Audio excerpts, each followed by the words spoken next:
Thanks very much. And I have, as you all know, Donna Law here with me, who's Welcome, our representative up here. It's really an honor to be able to represent Southern Utah University. We have, like everyone else has said, a tremendous amount of support, system-wide budget request, and the top priority is salaries. As a group of presidents, the commissioner, the regents, we all have come together. We've talked about what our leading priorities are as an entire group, and we all agreed that more important than equity or mission or anything else is salary. And so I just want to echo that's where we see our #1 need. Now, it's been a bit of a buyer's market in the last little bit, but we're coming out of that. And it's going to be more and more difficult to retain the very important faculty and staff that we have at all of our different institutions. Let me shift and then mention something about the acute equity and the mission-based funding piece. This graph represents the total funding for both of those combined. $79 million is requested for the acute equity and $10 million for the specific mission-based funding.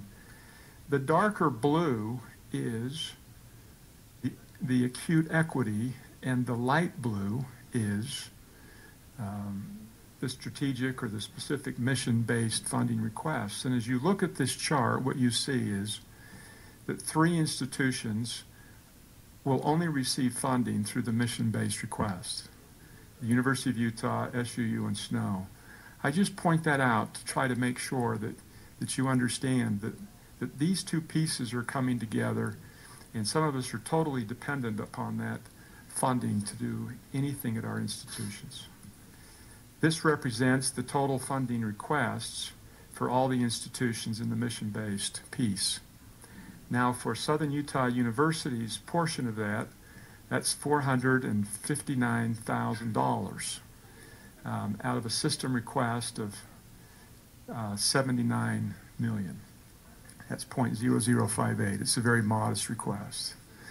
Now, that piece happens to be funding those things that will help us continue to increase our graduation rate and put people into jobs. I look forward to the day when we can focus more attention, as the chair has led us to a bit in the past, but focus more attention, instead of on the number of students coming in our doors, to the number of students successfully going out. I don't know of an industry in the world that funds based on inputs. They all fund based on outputs.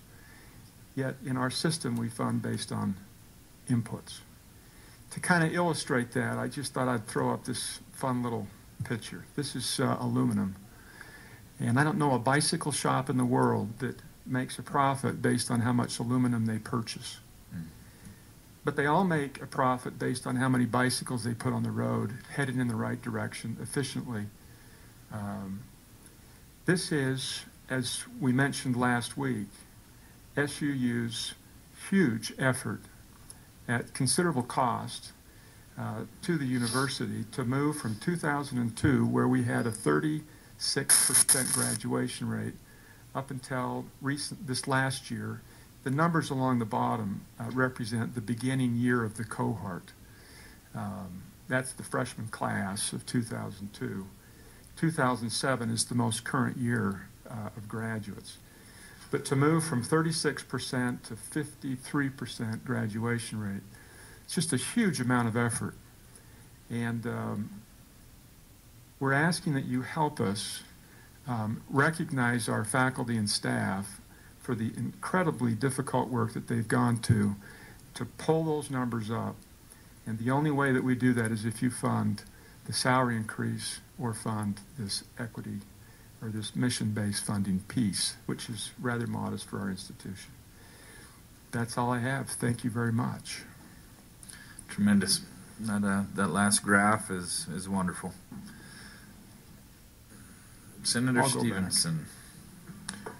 Thank you, and thank you for that presentation. You kind of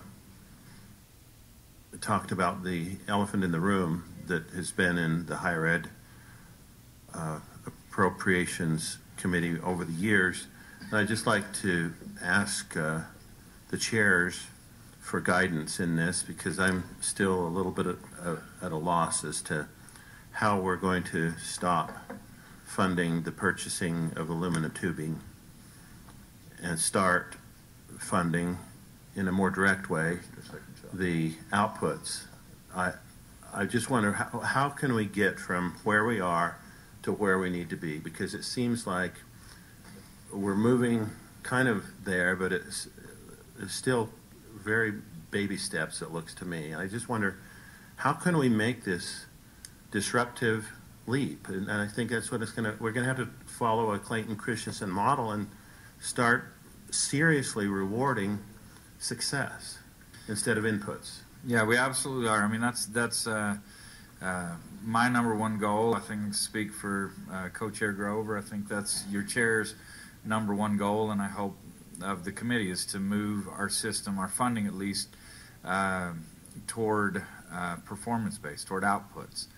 And so here are the steps that the committee has discussed, and the path that I believe we're following. And if committee members don't agree with this, then let's have the discussion and figure out the path we do want to follow. If we're going to have the institutions compete for completions, which it seems like that's a fair way to characterize this, then they need to believe that they have a common starting point. I mean, if you and I are going to race, then I'm not going to feel very good about that and put up opposition to it if I'm starting a lap behind. And so, our institutions, they have political power up here, political might, and I think the only way that we pull together on that one is if the institutions believe that they're competing for graduation money, completion money from like circumstances. And so step one on that is the equity funding. Let's talk about UVU. I mean, UVU, you look at their funding per student, compare that to some of our other institutions, and if we start funding completions, they're going to feel pretty ripped off in that competition because they're having to stretch their dollars further. So that's step one. No, I'll actually say step two, because we're working. No, I'm going to step one, because we've been working on that for a few years. Step two, last year we had $1 million, which, that's not much money in this process, and it was one time. And we said, okay, we're going to allocate that based on how you perform on 5 criteria. First year retention, first year students taking math, things that are indications of student success, which will lead to success. And the reason that we decided to do that is, okay, let's go ahead and we've told our institutions that in 4 or 5 years from now, we're going to have a good chunk of the funding be on completions. So do the things that you'll ring that bell when we shift the money to completions. And so they picked the 5 criteria, and then they also can pick which of those 5 criteria they want to be measured on. And so that's something where you can have thumbs all over the scale. That is something I fully recognize that can be fudged. But if they're fudging that right now, they will pay the price when we go to completions. And so I think what we need to do is every year we need to put some ongoing money toward funding these completion steps. And then in 4 or 5 years, that pot of money, what we have built up, that then just moves to completions, degrees, and certificates. And I would like some variable on there where we also look at jobs after completion, jobs upon completion, to make sure that people are graduating with degrees that do have marketplace value. But that's the game plan. So can you kind of indicate to us what % of total higher ed appropriations budgets are based on completion and how much are based on purchasing of aluminum tubing? Yeah, so for that $1 million one time, we are seeing significant movement. And so if we put in a couple $1 million, in good years, coming up $5 million or so, and build up a pot of $30 million or so, I think that will affect behavior. I mean, as you and I have discussed, I think the institutions are extremely responsive to money on the margins. They get what they get, but if they have to do certain things to compete for, a few $1 million, they will move and do that. And so my thinking on that,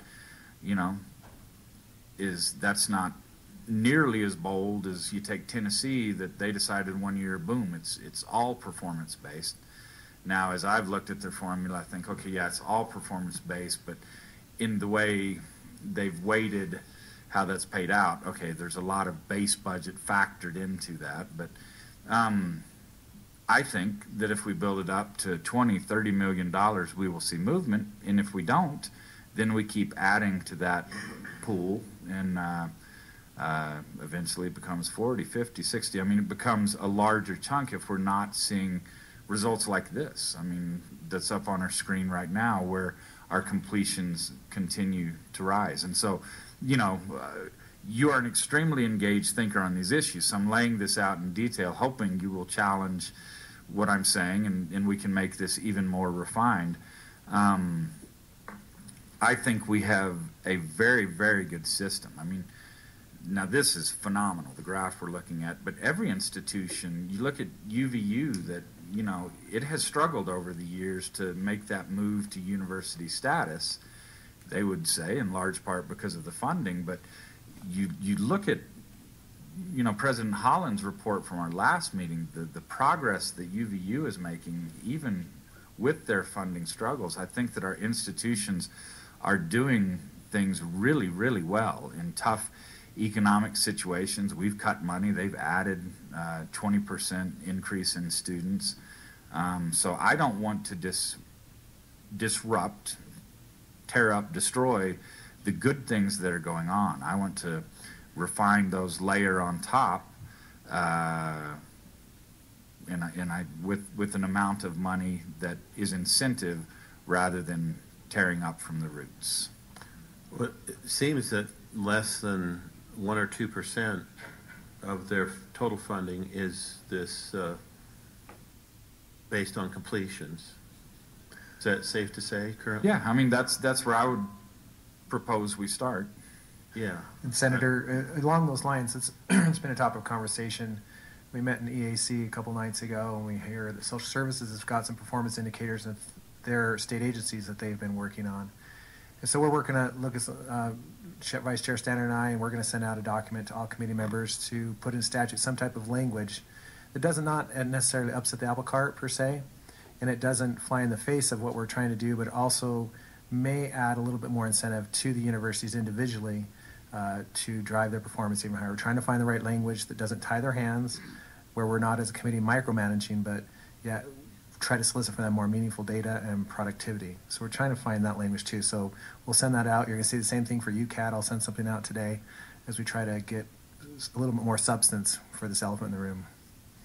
Well, I'd like to propose that during the interim that we drill into this really deeply and see if there's some way. It seems to me that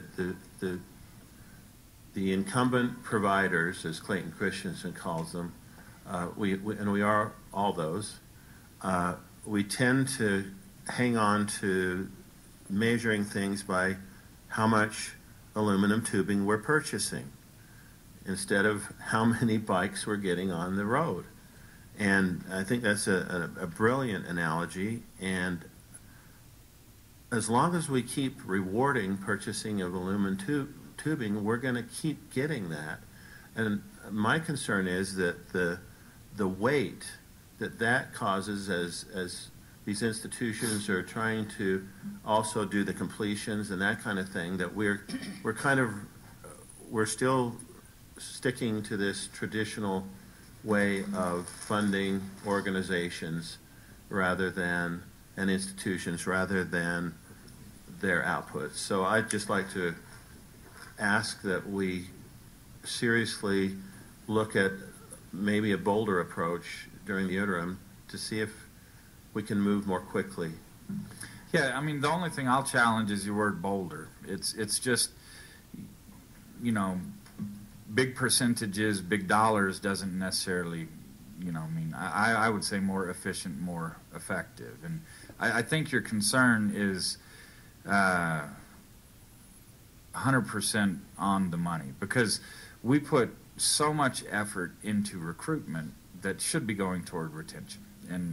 And a lot of that is because we're recruiting those Pell Grant dollars, we're recruiting warm bodies through the door, and we know that a lot of them aren't going to stick around and graduate, but we keep running students through that mill, and that's what we need to stop. And I think that the expertise of how to do this is in higher ed, and I think they're great partners to work with, and and it is our job to prod them and give them ideas and move them faster. So yeah, I think it's a very worthwhile conversation, and heavens, the idea that I threw out, you know, a couple years ago and we're largely running with, boy, I've been wrong plenty in my life. So yeah, let's refine it and figure out what we need to do to improve completion rates. Thank you. Yeah, thank you. Yeah. You know, and thank you for asking the good, challenging questions, and more importantly than that, putting in the long hours of digging to find data and solutions. President, did you have something? Yeah, just one last thing. I hope that we recognize that putting everyone on a level playing field is a complex challenge. For example, a university in a highly metropolitan area has access to adjunct faculty members in large numbers and can deliver the same education for less money than universities in very rural areas who simply don't have that access. We just don't have the same exact business model because we all have different missions and we all have different locations where we're planted. So we're fully in support of the acute equity funding, but that doesn't necessarily leave us all on the same level. SUU has very limited access to adjunct faculty members, where some of their universities have an unlimited supply. Yeah, I mean, so I just wanted to throw that out. We can never get there to a degree of scientific accuracy, but we'll do our best, and at some point we'll say, go. There we are. So. Thank you so very much. Thank you. So we have a couple more lights on. I don't know if these are for, why don't you stay there if you don't mind. Okay. I don't know if this is for you or for the broader topic, but Representative Wheatley. Thank you, Mr. Chair. President, thank you for the presentation. And I concur what we have been discussing about outcomes. But I was just wondering, on the completion timetable, goes from 2002 to 2007. Do we have anything later than that? Representative Wheatley, that is the freshman entering class year. Okay, got it. So the 2007 adds 6 to that, and that gives you the most current year. Got it. Okay, thank you for that clarification. Yeah. Representative McKiff. Thank you, Mr. Chairman. I'm on board with the effort and intended to make essentially the same point that President Wyatt has made. There are significant distinctions between our various institutions, part related to location, part related to the kind of students or the type of students they attract. You mentioned Utah Valley's Challenge. It attracts a great number of students who are interested in other objectives sometimes in coming to that valley, but it's not bad. It's just the nature of the audience. And our great challenge will be to try to have apples and apples in our comparison, and that will not be easy. What are those other objectives that factor into that valley? You don't need to answer that. They have a fair number of, we saw the statistics, the young women who attend a couple of years, and what happens, I don't know all the time, but a lot of them probably marry and may move on with their mate someplace else, and I don't consider that wasted time, even though they do not end up with a degree, and so we'll have to deal with those kind of things. Okay. Well, SUU is on its way to compete very well in terms of completion funding. Keep up the good work. Thank you so much. Thanks for your help and support, Higher Ed.